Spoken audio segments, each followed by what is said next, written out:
How y'all doing? Welcome to the Two Tone Rundown Podcast. This is your boy, Titan Fan B. If you don't know who I am, this is my first podcast, so you probably don't know who I am. But I've been a Tennessee Titan fan for since I can remember. I grew up in Houston, Texas, one of the Oilers, and now I'm a Tennessee Titan fan, thick and through.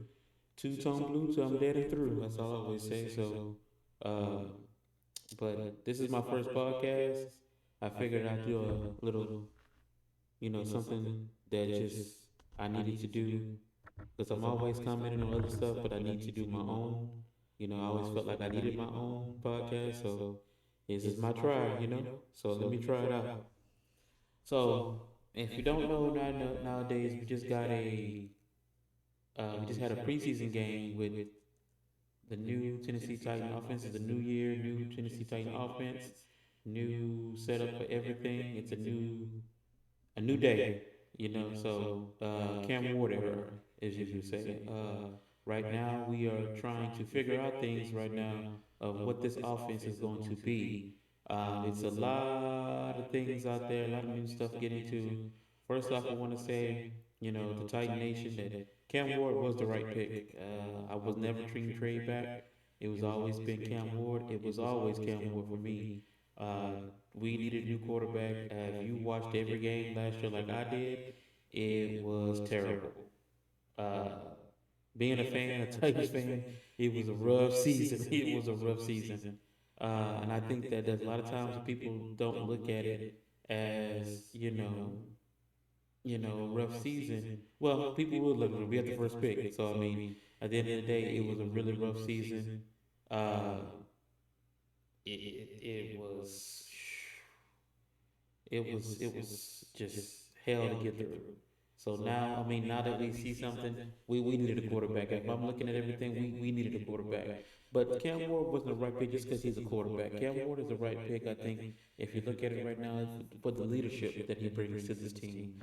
This team needs a lot of leadership. It needed a lot of leadership from a standpoint of when stuff goes wrong, who do you look to?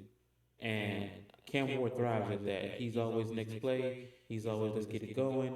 He gets him steered in the right direction. He's showing leadership, and we needed that. We had it on defense. I think we had it on defense, and I think that's what hurt us the most is because we had it on defense, we didn't have it on offense. And no shade to anybody that was there, but it was needed. We needed somebody a face to say, hey, this is my team, and you never felt that when stuff went wrong, it's just everybody went everywhere, and it was just uh, abysmal. I would say that's the best way to put it. So Cam Ward was the right pick. Yes, we could trade back. Yes, you do this. And by the way, Titans fans, we need to support Cam Ward. If it's the case, if that's the case, then we have a pick now. Yeah, Shador Sanders is a great. He's going to be great. Cleveland, he's going to do great things, and it's just nothing to put them against each other.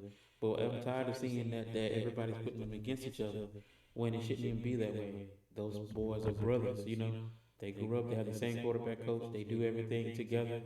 They get on each other, they talk about each other, they make fun of each other, but they're brothers at the end of the day. So I don't think that should be a problem where people I think they're not doing the right thing. I think that's just the thing about it. So that's my point about that. Um, so we need to push for Cam Ward all the way. All right. Let's talk about that preseason game last Friday. I think Cam Ward played very well. I think um, Jefferson should have caught that ball. Would have been a better play. Van Jefferson, yeah, he should have caught that ball. But at the end of the day, you showed a lot. Gunnar Ham. I'm a Texas fan. If y'all didn't know, I don't know if y'all don't know. I'm a Texas fan, so I already knew when they picked him. I was like, oh man. Seeing how Cam played with his tight ends at Miami, Gunning is gonna he's gonna be a problem. So if you look out, I love Chig, but Gunny is gonna be a problem. Gunny's gonna be a problem. Um, Alec Ayomanor, yeah, you say it. Hey man, listen, I'm expecting big things out of this kid. This kid is coming in. Uh, the tape speaks for itself. But if you look at how he runs his routes, how he's trying to get open, how aggressive he is, once he catches the ball, look how aggressive he is trying to get away from the defender and get loose from the defender. He's very aggressive, very strong hands, handsy, and I think that's he's gonna grow with those skill set. He's gonna grow pretty good. Um, Cedric Gray showed me something at this thing, man. This is Cedric Gray showed up this game. I know he didn't have an off season last year, but if he plays like makes smart plays like he does and stays in the zone and reaches reads like he does, he could be a great player for us. I think that a lot of people don't understand it because they didn't see enough of him last year. When they did, it wasn't like you didn't get the full Cedric Gray experience. I don't think. I don't think he had a fair shot only because he was injured. He didn't get the full effect. But now that he has the full effect of the NFL, he didn't have the full effect of playing on the field.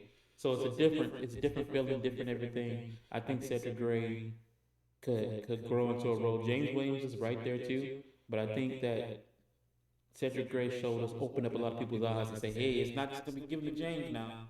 We got some competition, so I think he's showing up, and I think that's a good sign. Xavier Restrepo, we finally got some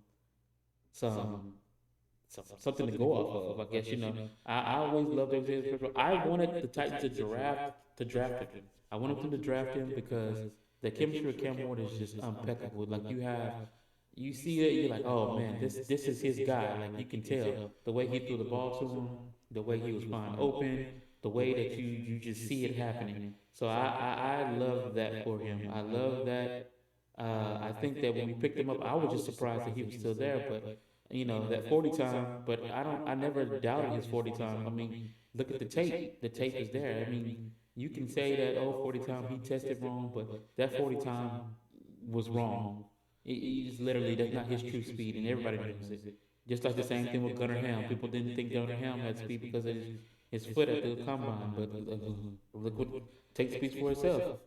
So I hope it gives us guys motivation to just thrive harder, to beat the odds of people and beat those conditions that people give them.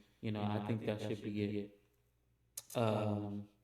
So all those key people right there in that pregame, those were great things for me. Now, um, the bad side that I saw, well, I don't even see bad. I see something we need to work on. First person come to mind, everybody gonna say Van Jefferson. Van Jefferson dropped the ball, but that's if you play football, you're gonna drop balls. That was just a bad drop because it was in when everybody's watching Cam Ward. Like it's just like that. I think that puts the spotlight. It's a spotlight was on it because when you're looking at Cam Ward, what's Cam going to do? Especially the national media when they're saying we're trying to compare Ward to Shador. So it's like hey, what has he got? And then he throws a perfect ball. And to me, you can say it's a little bit ahead of you, but I played receiver in high school. I've played tight end. Uh, I've played outside and inside slot. So I know when the coach, the receiver coach in Texas, I'm in Texas by the way. So Texas, we don't play about football down here. If you don't know, so check out our high schools. We don't play. Uh, it's when the ball touches your hand, you have to catch it. Point blank and simple. When we missed the ball like that in high school, we did push-ups. Plain and simple. It hits your hand, you're supposed to catch it. You can touch it, you can catch it. That's the rule. So I mean, you can't work and say he's being the leader that he is. He's gonna say, yeah, I could have done better because he looks at himself first before he blames anybody else. That's a leader should, and that's his guy. So that's one of his guys. He's gonna protect his guys. But at the end of the day, everybody knows, and I think including Van Jefferson, he knows he's supposed to catch that ball. So that's plain and simple. But other than that, offense got to pick it up, in a sense that, urgency. We're getting urgency too late. We have to pick it up and think. We have to pick it up to the point where we have to get into the point that, a lot of times we trying to pick up this This offense is trying to pick up when we should already be in the motion in the beginning of the game. And I think they're trying to work on that, but it showed today because they could, I mean, they showed that night, Friday night, because it should have been more than what it was. We should have been flowing better. That flow is getting stuck, and we have to figure out what's getting it stuck. So I think they're gonna figure it out. It's gonna take a while, but I think they're gonna be able to do it. It's not gonna be too rough on them. Uh, Callahan has to figure that out. And by the way, while I'm speaking on Callahan, I believe a lot of people are, right now in Titan Nation, they're like, is Callahan the coach? Is Callahan the coach? I tell you one thing though, if you didn't see this from the night, this team is fighting together. This team is staying together in the fight. When a lot of times when you see them giving up on stuff, the team is pushing each other. They're pushing each other. They're staying together, and that's what he needs. If the thing about Brian Callahan is a lot of people are saying that Brian Callahan may not be the guy. He's, they're questioning calls that he makes and stuff like that. Well, first of all, Callahan's not going to pull out the fullback. It's preseason, guys. Let's park the brakes. He's not going to pull out the full bag of everything. He's shown a little bit. He's letting Cam do it. He's trying to really hold back because he wants Cam to get a taste of it, but not too much so he can want more. But at the same time too, he's getting his team together. I think he saw a lot of things that last year that he didn't like, and the way the team reacted, especially after losing and trying to bounce back and get his team back. And he had a hard time. You got to cut the guy some grace. It is his first time being a head coach, and sometimes it's different responsibilities when you are a offensive coordinator and you are a head coach. Head coach has way more responsibilities, and also too, it's you have to evaluate a lot more than you did as an offensive coordinator than as a head coach. And some people may think that hey, that's excuses for him. That is not an excuse for him. I think that he's trying to learn it. He's getting better at it. Just alone, people trying to question if he does. Just alone, him showing him that he chewed them out when they didn't do good in practice. Like, to me, that sounds like a good coach, because a coach going, if a coach is getting out there and telling you, hey, y'all got to do better. This ain't cutting it. This ain't it. This is not what we are expecting. Expectation is set high. He's setting the expectation. Cam is on the leadership by getting out there telling them too, hey guys, we got to do better. We got to pick it up. Let's go. Let's do this. And when Callie does something like that, you have to respect it. You have to respect it. You have to see that that is the way we're going, and that's just the way we're doing things. So at the end of the day, you have to understand that there's a lot of things that we are doing to just, and in a sense, that he's putting together to make this team uh, flow a lot better, and work better, and do things better. And I think that's what he wants to get. He wants them to get, he doesn't want last year to happen again, and I can see it. He's telling them last year we didn't do this. This is not last year. This is the new year. He's making it known. This is new. This is not the same. This is gonna be a new year for y'all. So I mean, we're gonna work on that, and I think that's gonna be a key. So cut him some slack. If last year was his first year, now he got the new GM. He's still working on some things, but he's doing what he can do, what he can control, and I think that's the best thing for him. I think that's what it is. We can, after this season we'll reevaluate it, but I think we got to cut him some slack. Give some things. You do things for the first time. You're not gonna always know everything and what to expect the first time as in your role. Even though you've done the job before, it may be a different type of thing. It may be a different type of feeling, but I think this is a new feeling, and I think that he's going to thrive in that thing. I think he's trying to figure out a way to his workflow to make it better and thrive. So cut him some slack in that one. Okay. For defense, for me, one of the bad things I saw for defense, slow momentum. You're getting slow momentum. The momentum, we couldn't slow the momentum of the other team. That's what I meant to say. The other momentum, you see them like once the team figures it out, like their momentum is like, okay, we got this, and then you see them come out the next drive, and their flow is just instant, like boom, boom, boom, and they hit us so hard until we have to figure it out. Then we can't figure them out, and then now we figure them out. Oh, we figure them out too late. and we figure them out too late, and then it's like, oh man, if we had just had picked it up a little bit earlier, we probably would have stopped them. And then, I'm tired of seeing these 3rd and 20s and 3rd and 17s, and then they get a first down. Like, how is that possible? That should be easy cake. They can't pass that line. You have to set the tone. And I think that's the key. I mean, I understand that these are people fighting for a roster spot. So I can't say this is the final thing, but this is the thing that I see. This is not the final roster, but or the starting roster, but we need to get that set that tone, and you're only as good as your weakest man. So I think they need to pick that up.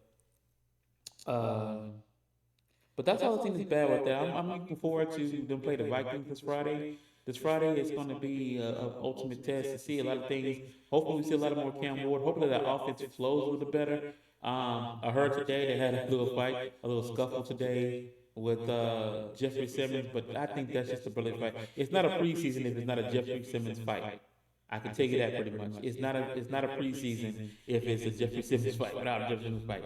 But I like that in him. So I mean, hey, what can I say? I like that. I like Big Jeff fighting because Big Jeff gonna let you know. This is whack or this is what it is. He's gonna let you know, and I can expect that dog in him every time. So it's not a preseason without a Jeffrey Simmons fight. It is what it is. Okay. Uh, but yeah. One of the things that we had to talk about too is I saw a lot of talk about our O line before the season. I was one of the big components before the season started that the O line, to me, the O line is, I think the O line was going to be great. I was calling it out because we got rid of the people that really weren't doing it for us. Raiders, MPF, good riddance. I mean, I wish the best of luck to them, but good riddance because it was too much. Uh, let's get this guy a chance. Let's get this guy a chance. Let's get this guy a chance. And it was too. We need something solid. And so, I'm glad we got J.C. Latham last year. J.C. Latham did a pretty good job last year. And he was a rookie. He could have done something better once again. He could have done something better. Like but the thing about J.C. Latham, what I love is that he self-evaluates very well. And he gets it to himself and he goes, you know what? I can do this better. I could have done this better. And he worked on it. You saw J.C. Latham. If you've been paying attention to J.C. Latham all offseason, he's been working. I have. I knew he was working from the get-go. So I could tell he was working. He was putting in the work. And, just trying to get better for next year. Peter Skoronski, he's expected to have a big year. This is 3rd year, so he's going to take off. Then you have Dan Moore. A lot of people didn't like Dan Moore because of last year, but like a lot of people say, just because you play for one team one way doesn't mean you play for the other team that way. So it's a half glass half full with Dan Moore. But from what I've seen so far with Dan Moore is picking it up. Dan Moore is trying to get acclimated, and Dan Moore is getting what he needs to get. Once we got Lloyd Cushenberry back, it's over because people don't understand that Kevin Zeiler is a pro. He's been an All-Pro before. He can get there. I think he's been a pro. Don't quote me on that, but I think he has been an All-Pro together. And then J.C. Latham is getting back to his original position that he normally does. So he's been the right tackle. He can play both sides, but that right tackle position, he's something special there. So that's great. I love the way he's at right now. Great. He put him over there. And then you have Dan Moore. You have new blood everywhere. Every spot of weakness on that O line has new blood, and even the backups. And I'm so impressed with Jalen Duncan. Jalen Duncan has gotten to the point where now Jalen Duncan has improved, and a lot of people have been saying it. I have to see it in action a little bit more, but Jalen Duncan has improved, and I am proud of him, man. I'm proud that he picked it up because he was written off. Like nobody didn't think he got hurt last year, but he was improving then, and slowly but surely. So he's been working on this game, and that's what I love to see. I love to see that kind of improvement from our players in the offseason. I pay attention to that kind of stuff because I think it's very vital to them improving for the next season. That was one of the things that I didn't see with a certain receiver that left our team that got cut from our team this year. And if you know. So I didn't see that from him, and so that's why I was never high on him. But now that you see people putting the work in, putting this in, getting extra training, getting this in. That's the stuff that you make. That's the stuff that makes champions. The off season doesn't start right before OTAs, and the off season starts after the Super Bowl. That's how it works. So, you want to be that champion, you want to put yourself up there, you want to be a far in this league, you're going to have to train. And you got to show the offseason. You're going to have to put in the work.